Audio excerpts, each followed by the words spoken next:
Dear student, we are solving numericals on work and energy. विद्यार्थी मित्रांनो, work and energy याच्यावर आधारित असणारी काही उदाहरणं जे आहेत, न्यूमरिकल्स जे आहेत, तर ते आपण त्या ठिकाणी सोडवतोय. मागच्या व्हिडिओमध्ये आपण 2 उदाहरणं त्या ठिकाणी सोडवली. याच्यानंतरचं पुढचं उदाहरण पहा. If the energy of the ball falling from height of 10 metre is reduce by 40%, how high will it rebound. पहा, या ठिकाणी वरून पडणारा जो काही बॉल जो आहे, तर त्या बॉलची असणारी जी काही ऊर्जा जी आहे, काय सांगितलेली की त्याची म्हणजे 10 मीटर उंचीवरून खाली पडणारा जो काही बॉल जो आहे, तर त्या बॉलची असणारी जी काही एनर्जी जी आहे, तर ती एनर्जी काय केली 40% जर आपण त्या ठिकाणी जर कमी जर केली, तर पुढे काय सांगितले, हाऊ हाय विल इट रिबॉल्व. तर तो खाली पडल्यानंतर किती टक्के किंवा किती त्या ठिकाणी किती मीटर त्या ठिकाणी उसळेल, हे आपल्याला काय करायचं, तर त्या ठिकाणी काढायचं. येते आता काय काय. तर या ठिकाणी आपल्याला height of the falling ball दिली. आता काय काय दिले ते मी त्या ठिकाणी लिहितो. ही हाईट ऑफ फॉलिंग बॉल. आता 2 वेळा त्याचा विचार आपल्याला करायचा आहे. तर पहिल्यांदा आपण त्या ठिकाणी H1 ती हाईट किती दिलेली आपल्याला 10 मीटर त्या ठिकाणी.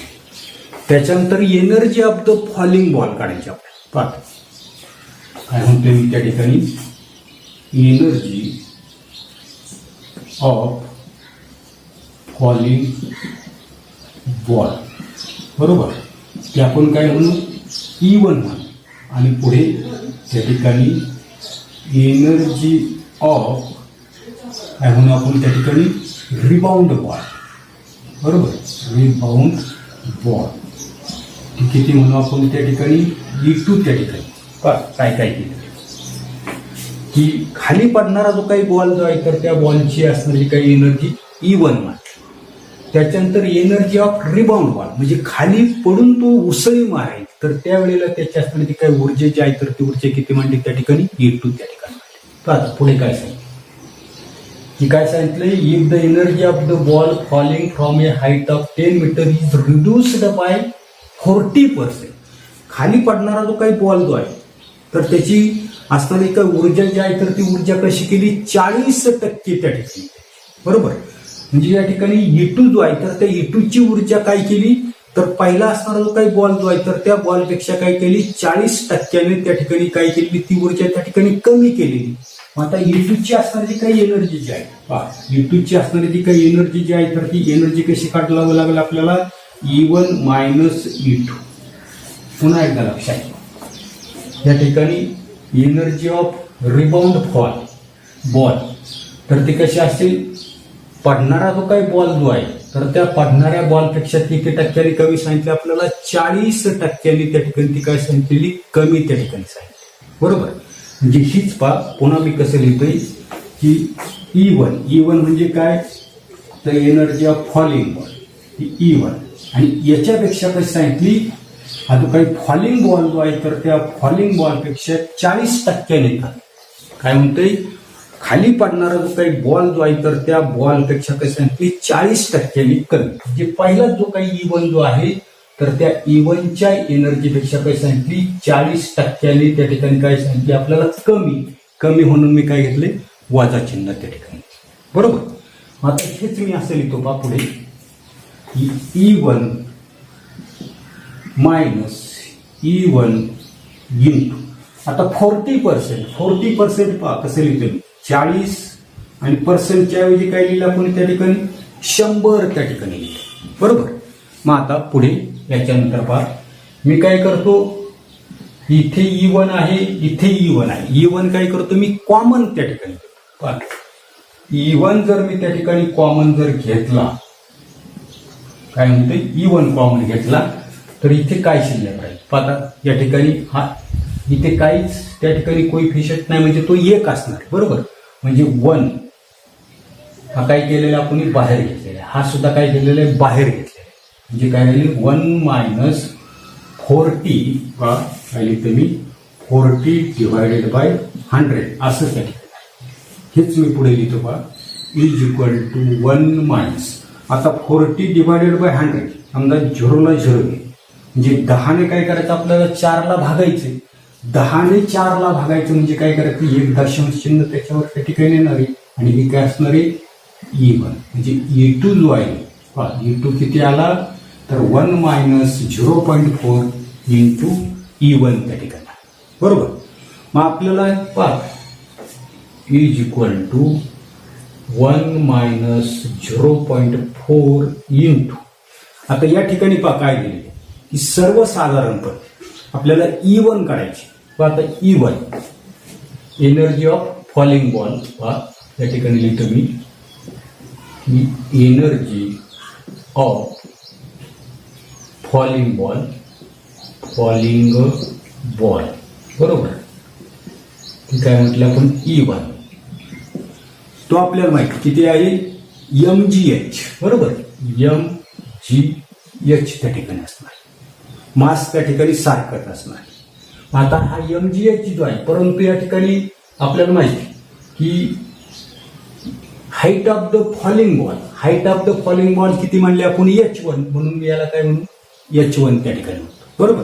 मग अशाच पद्धतीने मला पुढे या ठिकाणी पहा की एनर्जी ऑफ रिबाउंड बॉल, काय म्हणतो मी रिबाउंड बॉल, ती कशाने दाखवली आपण E2 ने दाखवली. पुन्हा फॉर्म्युला आपला काय नेहमीचा mgh आहे, बरोबर.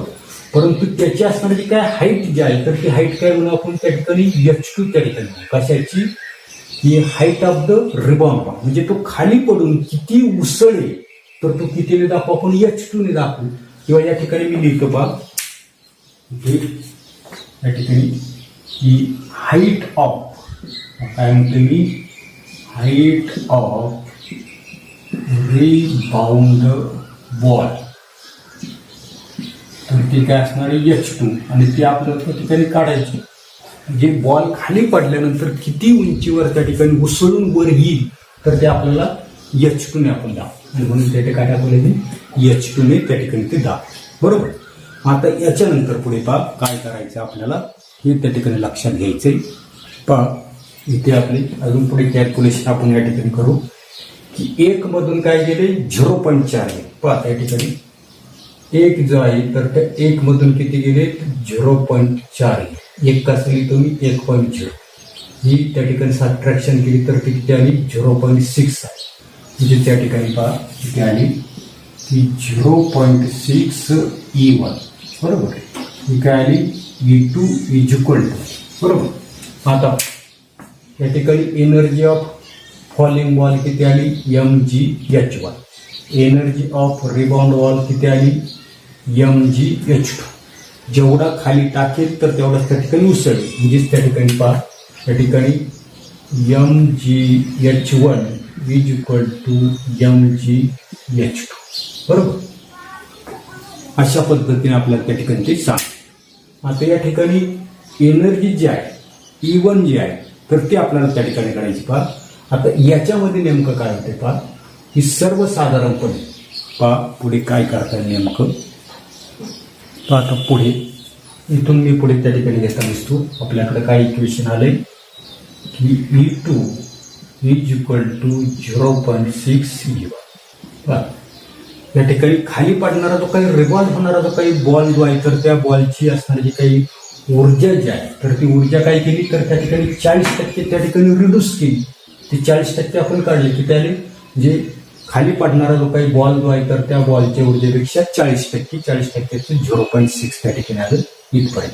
पुढे मग आता E2 म्हणजेच काय तर एनर्जी ऑफ रिबाउंड बॉल, तर ती किती आलेली आपली किती आहे mgh2 त्या ठिकाणी इज इक्वल 0.6 इंटू E1 काय आहे तर एनर्जी ऑफ फॉलिंग बॉल ते तर ती किती आहे mgh1 त्या ठिकाणी, बरोबर.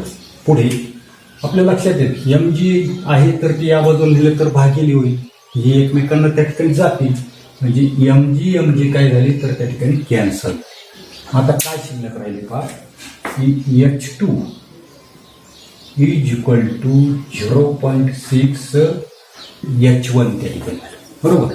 मग आता H म्हणजे H2 इज इक्वल टू 0.6 आणि H1 हा H1 म्हणजेच काय म्हणलं आपण, height of the falling ball. Height of the falling ball किती आहे, 10 मीटर त्या ठिकाणी, किती आहे 10.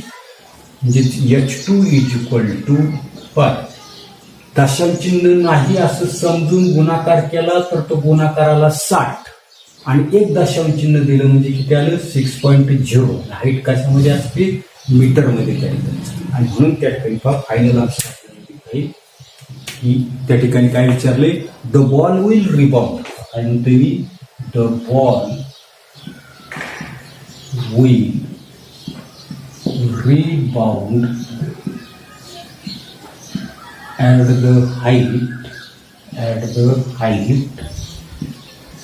इथे दिसतंय at the height H2 is equal to 6 metre. आणि म्हणून तो बॉल काय होईल, खाली पडल्यानंतर 6 मीटर काय होईल तर तो ओसळी त्या ठिकाणी मार येते. याच्यानंतरचं पुढचं उदाहरण आपल्याला पाहिजे पहा पुढे.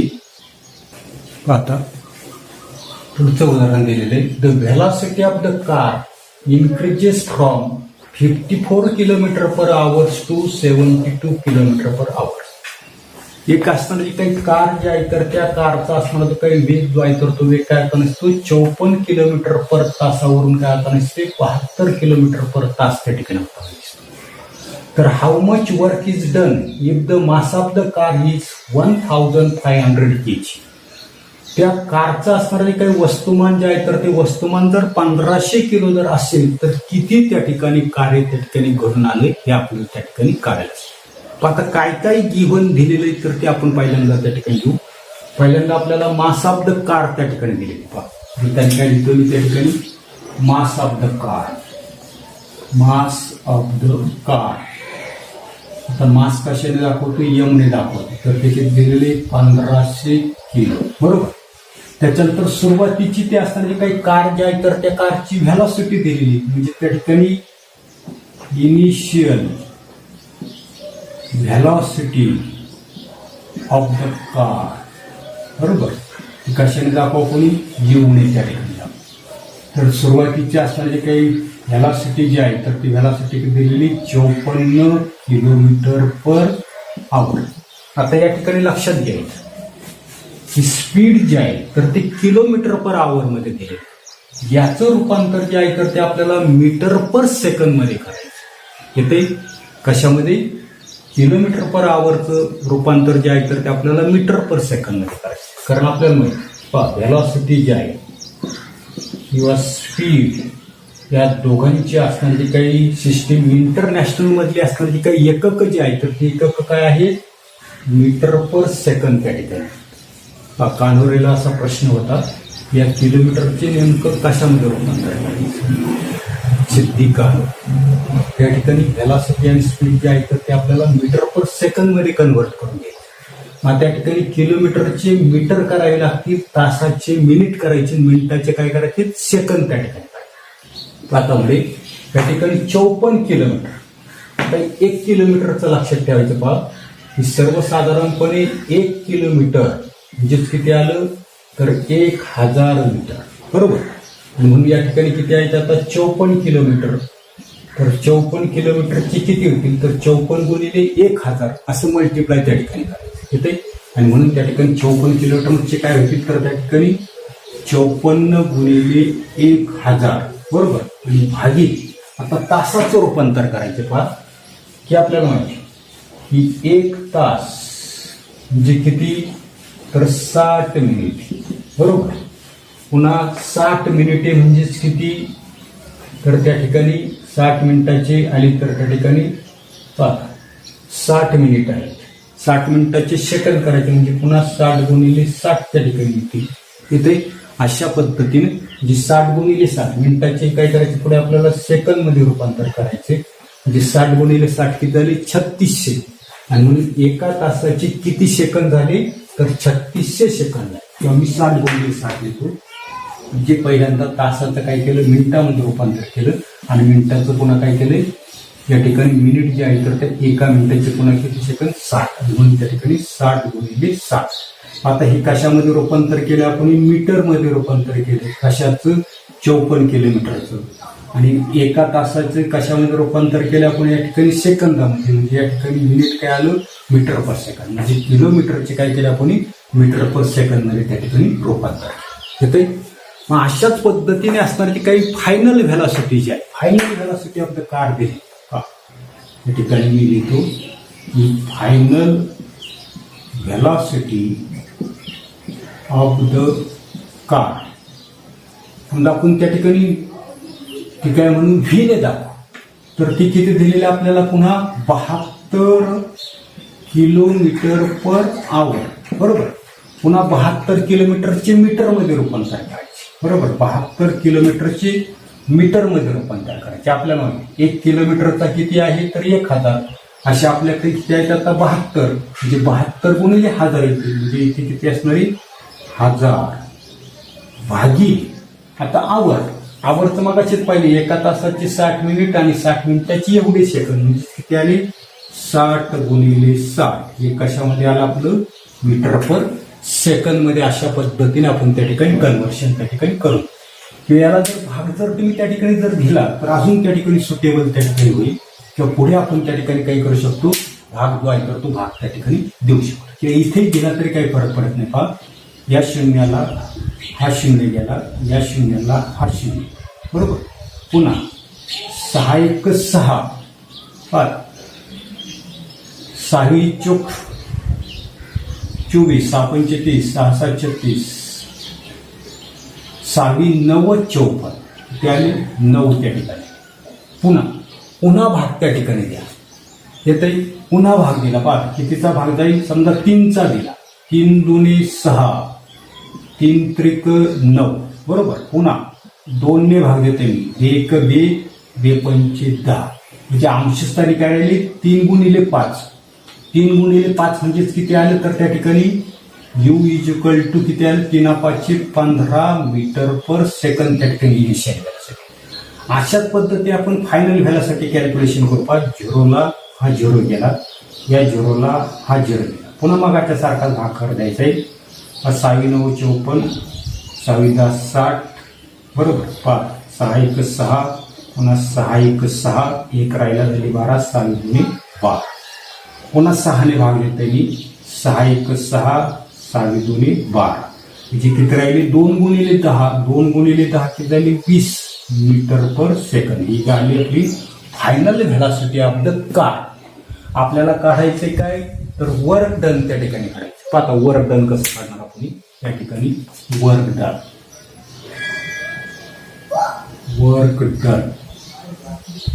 Of the car. Work done of the car म्हणजे काय तर काय सांगता येईल आपल्याला work done of the car that is increase in the kinetic energy of the car. काय म्हणणार मी increase in the kinetic energy of the car. काय म्हणतोय वर्क डन म्हणजेच काय तर या ठिकाणी आपल्याला लिहिता येईल increase in the kinetic energy of the car. कारची किती त्या ठिकाणी एनर्जी त्या ठिकाणी वाढली तर ते आपल्याला आता इन्क्रीज कशी काढता येईल आपल्याला तर या ठिकाणी आपल्याला काय करावं लागेल की final velocity of the car minus initial velocity of the car त्या ठिकाणी पहा काय म्हणतो मी त्या ठिकाणी की final kinetic energy of the car minus initial kinetic energy of the car. बरोबर. आता कायनेटिक एनर्जीचा फॉर्म्युला आपल्याला माहिती की कायनेटिक एनर्जी काय फॉर्म्युला आहे तर 1/2 mv² असा फॉर्म्युला आहे. बरोबर. आता या ठिकाणी फायनल कायनेटिक एनर्जी काय लिहितो मी 1/2 mv² मायनस इनिशियल कायनेटिक. आता इनिशियल व्हेलॉसिटी किती मानली आपण त्या ठिकाणी यू मानली. बरोबर. आणि म्हणून initial velocity of the initial kinetic energy of the car काय लिहिता येईल 1/2 mv². आता यू का म्हटलं तर फायनल व्हेलॉसिटीसाठी यू कशासाठी वापरला कोणी इनिशियल व्हेलॉसिटी. इथे आपण काय केलेले इनिशियल व्हेलॉसिटी यू म्हणजे फायनल व्हेलॉसिटी व्ही म्हणजे. बरोबर. पुढे आता याच्यामध्ये किमती टाकायच्या 1/2. बरोबर. आता याच्यामध्ये या ठिकाणी आपण का अजून आकडेमोड त्या ठिकाणी कमी करू की एम सारखंच आहे म्हणून आणि 1/2 सुद्धा त्या ठिकाणी सारखाच आहे म्हणून मी काय करतोय 1/2 कॉमन काढतोय आणि एम सुद्धा कॉमन काढतोय. तर कंसामध्ये करायचे लपा V square minus U square. का तर 1/2 इथे आहे एम पण आहे म्हणून त्या ठिकाणी 1/2 एम काही केली त्या ठिकाणी कॉमन त्या ठिकाणी काढले. आता याच्यामध्ये आकडेमोड टाका पहा 1/2 मास ऑफ द कार किती आहे तर 1500 kg आहे. बरोबर. त्याच्यानंतर पुढे आता ठिकाणी फायनल व्हेलॉसिटी किती आली आपली त्या ठिकाणी 20 आली. बरोबर. आता त्याचा काय करावं लागेल स्क्वेअर आहे म्हणजे 20चा square minus initial velocity calculation करून आपली त्या ठिकाणी किती आली 15 आलेली म्हणजे त्या ठिकाणी 15चा वर्ग. इकडे बाजूला लिहितो मी इज इक्वल टू.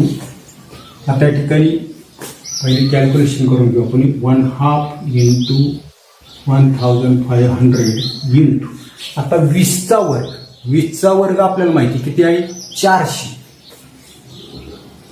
वजा 15चा वर्ग किती आहे 225 म्हणजे त्या ठिकाणी 1/2 इंटू 1500 वजा आता 400 मधून किती गेले 225 त्या ठिकाणी. बरोबर. आता 400 मधून 225 गेले तर किती राहिले 175 त्या ठिकाणी राहिले. किती राहिले 175. 2 ने भाग द्यायला पहा 2 ने 1500ला भागायचं म्हणजे याच्या निम्म किती असणार आहे 750 आणि 750 गुणिले 175. आता हा गुणाकार तुम्ही त्या ठिकाणी करून पहा. हा गुणाकार जो आहे तर तो गुणाकार येतो या ठिकाणी 1,31,250. काय म्हणतोय 1,31,000 किती 1,31,250 त्या ठिकाणी. ही गुणाकार तुम्ही त्या ठिकाणी करून पहा. येते एवढं काय असणार आहे जूल असणार आहे आणि म्हणून त्या ठिकाणी आपल्याला फायनल आन्सर त्या ठिकाणी द्यायचंय the work done to increase the velocity of the car. The work done काय द्यायचे फायनल आन्सर पहा the work done to increase the velocity of the car, the work done to increase the velocity of the car is किती आले 1,31,250 joule. अशा पद्धतीने हे असणार जे काही एक्झाम्पल जे आहे तर ते एक्झाम्पल आपल्याला त्या ठिकाणी सोडव. याच्यानंतर अजून एक आता पुढे शेवट उदाहरण आपलं की Ravi applied a force of 10 newton and move a book 30 centimetre in the direction of the force. रवीने काय केलेलं आहे की 10 न्यूटन एवढं असणार जे काही बल जे आहे तर ते बल त्या ठिकाणी पुस्तकावर लावून ते पुस्तक काय केलेलं आहे बलाच्या दिशेने काय केलेलं 30 सेंटीमीटर त्या ठिकाणी ते सरकवलेलं आहे. तर पुढे आपल्याला सांगितलंय की how much was the work done by the Ravi. तर रवीनं किती कार्य त्या ठिकाणी केलं. आता याच्यामध्ये काय काय दिले सोपं अशा प्रकारचं उदाहरण त्या ठिकाणी आहे. सर्वात सोपं उदाहरण आहे काय काय आहे तर या ठिकाणी फोर्स अप्लाइड बाय रवी. काय लिहितो मी फोर्स अप्लाइड बाय रवी. आता फोर्स कशाने दाखवतो आपण एफ ने दाखवतो तर तो किती दिलेला आपल्याला 10 न्यूटन आणि डिस्प्लेसमेंट काय सांगते मी डिस्प्लेसमेंट कशाने दाखवतो आपण येस किती त्या ठिकाणी मूव्ह केलं. मूव्ह म्हणजे काही डिस्प्लेसमेंट विस्थापन हलवलं किती तर त्या ठिकाणी 30 सेंटीमीटर. आता इथे एक लक्षात ठेवा की सेंटीमीटरचे काय करायचे तर आपल्याला मीटर त्या ठिकाणी करायचं. पुन्हा आपल्याला त्या ठिकाणी माहित पाहिजे की त्या ठिकाणी 100 सेंटीमीटर काय झाला 1 मीटर. म्हणजे या ठिकाणी आपल्याला 30 मीटर जे आहे तर त्या 30 मीटरचे काय करायचे 30 सेंटीमीटरचे काय करायचे मीटरमध्ये रूपांतर.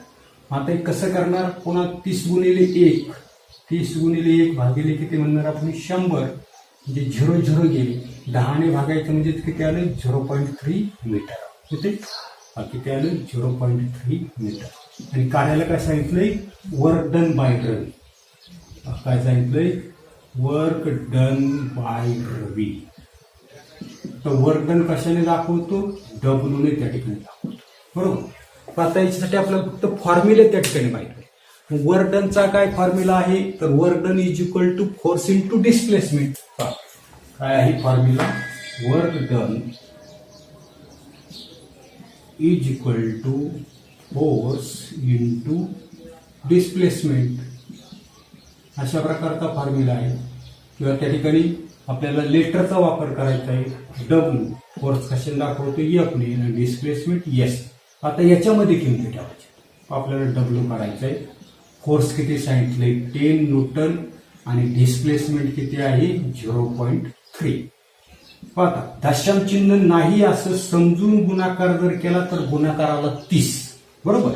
10 गुणिले 3 झाले 30 आणि एक दशांश चिन्ह दिलं म्हणजे किती आले 3.0. वर्क डन जे आहे तर ते कशामध्ये असते जूल मध्ये असते. म्हणजे फायनल आन्सर आपल्याला त्या ठिकाणी लिहिता आहे पहा इकडे लिहितो मी त्या ठिकाणी. आणि therefore work done by Ravi is equal to W is equal to 3 joule.